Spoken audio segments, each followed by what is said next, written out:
"Ryan, could you come here for a moment?" A sharp female voice echoed, and I, holding back a sigh, walked over to my boss's desk. "My name is Ryan. I'm a rookie, having joined the company right after college graduation. I work in sales. I really wanted to be in the IT department where I could work in silence, but my request didn't go through, so here I am. The one who called me just now was my boss, Sarah. Though she's my boss, she's only 23, a year younger than me. But she's been with the company since she was 18, a true veteran. She's competent and well respected in the company, handling everything with ease. She not only does her job impeccably but covers for her subordinates' mistakes as well. She's such an ideal boss that she's got a fan club in the company. However, for some reason, she's particularly tough on me, and I frequently find myself being lectured. It's true I'm new, but I also tend to make a lot of mistakes. I was especially bad at speaking, and I even misspoke when I was helping the sales visits. I don't have many friends or a girlfriend in my personal life. It's not like I can become a smooth talker overnight. If I had to make an excuse, it's not just my poor conversational skills that's the reason I don't have a girlfriend. I have a lot of sisters. One older and two younger. Moreover, with my dad always out of town for work, it's all women at home besides me. With that setup, I kinda wanted some distance from the female species, and as a result, my age equals my years without a girlfriend. Well, I didn't get along with female friends either, so I guess I really am prone to misspeaking. Probably, that's the reason for being called out today. Ryan, what was with your comments in the meeting earlier? I expected your input, but you just stayed silent. It's problematic. Oops, my mistake. It seems the issue wasn't what I said, but rather what I didn't say. I did try my best to think of a response, but I was so focused on thinking that I ended up not saying anything. I only muttered a few words during the meeting, so her criticism might be justified. Sarah is petite and shorter than me. Her medium-length hair swayed as she looked up at me. Sarah is my boss, but she speaks politely to everyone, given her young age. But her voice was stern. I'm sorry. Meetings are also for sharing opinions, you know. Do you get that? Without me, it seems like these meetings can't happen. You're such a klutz, Ryan. When you embarrass yourself, it reflects poorly on the company. I'll make sure to train you properly. After that, Sarah started giving me more tasks. Sure, they were educational. But it was mostly easy stuff like carrying things and getting coffee. More like, I became Sarah's personal assistant. I definitely felt used. To others, it might seem enviable to be working so closely with the company's star, but I didn't feel that way at all. I mean, every day, as I assisted her on sales calls, I'd hear things like, "Sales isn't for you yet, klutz." Then, one day, Sarah took me to greet a client located a bit far away. The greeting was quick, and since the company was quite a distance away, we were supposed to head straight home afterward. However, the weather forecast was way off, and we ended up getting drenched in a sudden downpour. We were both soaked, so we rushed into a nearby convenience store. But due to the sudden rain, most of the umbrellas were sold out, and we only got one. The rain didn't seem to be letting up, so, feeling it was the right thing to do, I offered my umbrella to Sarah. "Here, use this." "But, if I take it, won't you get wet, Ryan? My place is just around the corner, so even if I get a bit wet, it's no big deal." This was true. My house is only a 10-minute walk away. I'd already given my mom a heads up, so she's probably already got a hot bath waiting for me, so getting a bit wet on the way home wasn't an issue. But Sarah seemed reluctant to accept my favor. "Ryan, it's cheeky of you to look out for your boss like that. In times like these, it's the junior who should be the one getting spoiled," she pouted. "But Sarah, your clothes, they're kinda see-through. Taking the subway looking like that might not be a great idea." I wasn't trying to tease her. I just spoke what was immediately apparent. Apparently, it was the wrong thing to say. Sarah quickly covered herself with a flustered, "Oh my goodness. I mean, everything's visible." I inadvertently blurted out. "Ire, stop it. You don't say things like that. This is why you're such a klutz." Sarah seemed really embarrassed. This was tricky. She didn't seem to take the umbrella, but I couldn't let her leave like this either. I was wondering what to do when, achoo, Sarah sneezed. She was dressed rather lightly and looked cold. I wanted to head home too, so on a whim, I asked, "Want to come to my place?" Her face turned a deeper shade of red. Could she be running a fever? "What, your place, Ryan? You might catch a cold in this weather, and there aren't any cabs around here. Might be better to head to my place." As I tilted my head pondering, Sarah became fidgety. She kept glancing at me and said, her cheeks flushed, "I mean, sure, but why is she acting so nervous? Is she cold?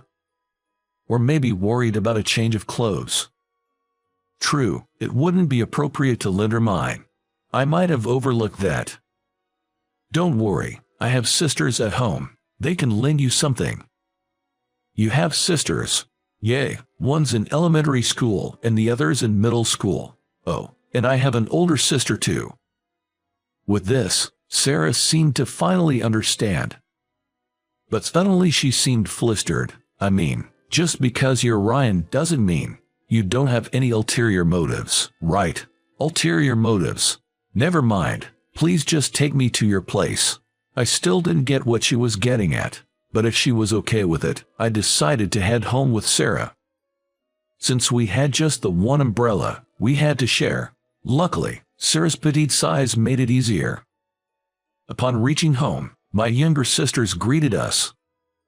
Usually, only the youngest is around, but with a guest over, my middle school-aged sister was present too.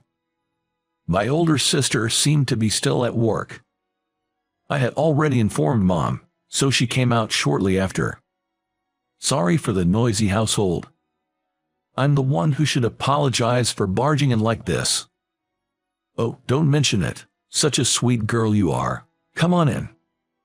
As Sarah was politely greeting everyone, my younger sisters started making a ruckus. It's hardly ever quiet in this house, I swear. "Big bro brought a friend." "Nope, she's his girlfriend." "Both wrong. Come on, show her to the bathroom." The sisters got it all mixed up, so I asked them to guide Sarah, and I escaped to the living room.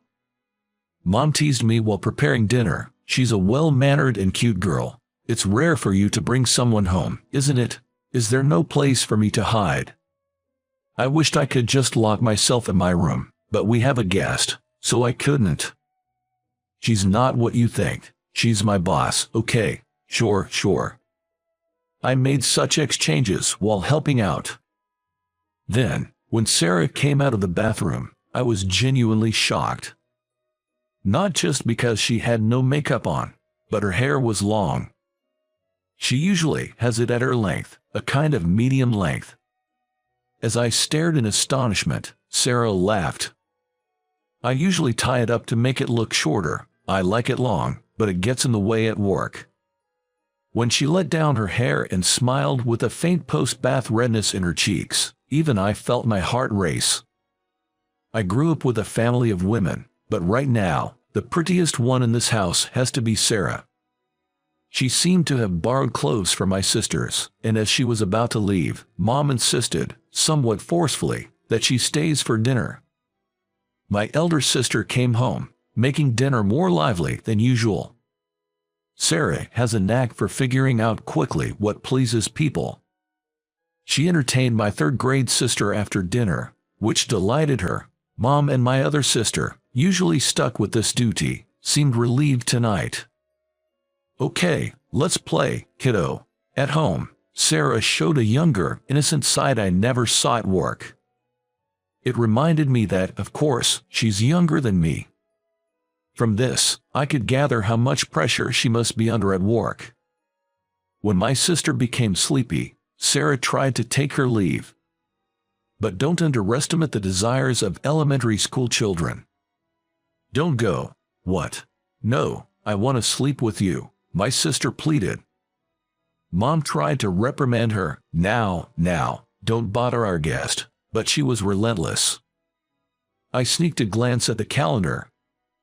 Luckily, tomorrow's a day off. I thought I'd drive Sarah home after my sister slept, but somehow she ended up staying overnight. Even I was taken aback by this unexpected development, but life doesn't go like a romantic comic. Sarah was to share a room with my sister, who was over the moon. I wasn't expecting anything. Well, not really expecting, you know. Every guy wishes to be popular at least once in his life, right? Anyway, nothing happened. The next morning, I was set to drive Sarah. Thanks, Brian. Thank you. She had her makeup on, looking every bit the Sarah I see at work, but she seemed to struggle switching back to work mode. We're not at work, so you don't have to be so formal. It's fine. Then, same to you. Oh, I got it. To be honest, when I was talking to my sister yesterday, I dropped all the formalities, and I ended up doing the same. It felt a bit awkward. Your sister's pretty cute. She's always up to mischief. I've got my hands full with her. It'd be great if you could come and hang out again. My sister would love that. It was meant to be casual chit-chat. My sister really tucked to Sarah, and I'd appreciate her coming around. But there was no reply. It was about time we reached the station. How about you, Ryan? Huh? Suddenly Sarah spoke up, catching me off guard. When I parked nearby and looked at Sarah's face was flushed and she was pouting. Ryan, don't you want me to come? It's not that I don't want you to. So, you'd be happy? Well, not necessarily happy. You're supposed to say you're happy, even if it's a lie. Sarah pouted even more. She looked like a cute little animal. I honestly felt Sarah had a different side to her outside of work, and I was curious about that side. It's just mere curiosity. I felt like teasing her a bit. If you're that honest, I'd be happy to. I said that, but it seemed like it was a gaffe again. You really do talk gibberish a lot, Ryan. That's why I can't leave you. Even so, Sarah said with a cheerful laugh. I'm going to keep a close eye on you in return for your sister. Could you give me a break and be nice? If only the mistakes were fewer, huh? Sarah grinned as she got out of the car. See you at work, then. Take care. Oh right, you look pretty with your hair down. It suits you. I'm not particularly fond of long hair, but I thought it would be a nice change for her. But the usually cheerful Sarah flushed red and said, well, I do that because my hair gets in the way when it's long. Then she ran off. I still don't understand women. I've been interacting with Sarah the same way I do with my sisters, but it seems I tend to misspeak around her. I sighed, thinking she might be mad at me next time we meet at work, and watched her receding figure. After that, Sarah started coming to work with her hair down, causing a stir in the office. I even got glares from the Sarah fan club because she started talking casually with me. But it's not my fault. At first, she spoke formally, but as she came to my house more to meet my sisters rather than me, she spoke more casually, and it eventually carried over to work. As she is my boss, it doesn't bother me. In fact, I find it easier to talk with her this way. For my sisters, I've seen a lot of unexpected sides of Sarah. She's surprisingly competitive, responsible, yet slightly childlike. She often plays games with my sisters and, despite losing, insists, one more time. However, she's not very good at gaming, and in the end, I usually let her win on purpose.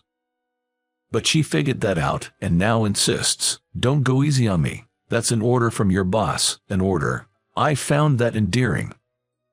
I feel like we've gotten a bit closer, and it's not an unpleasant feeling. It's a comfort different from being with my sisters. I don't know what to call this feeling, but I should probably keep my mouth shut for a while to avoid any more foot and mouth moments. Unaware of my feelings, Sarah calls out to me today, too. Come on, Ryan, let's go.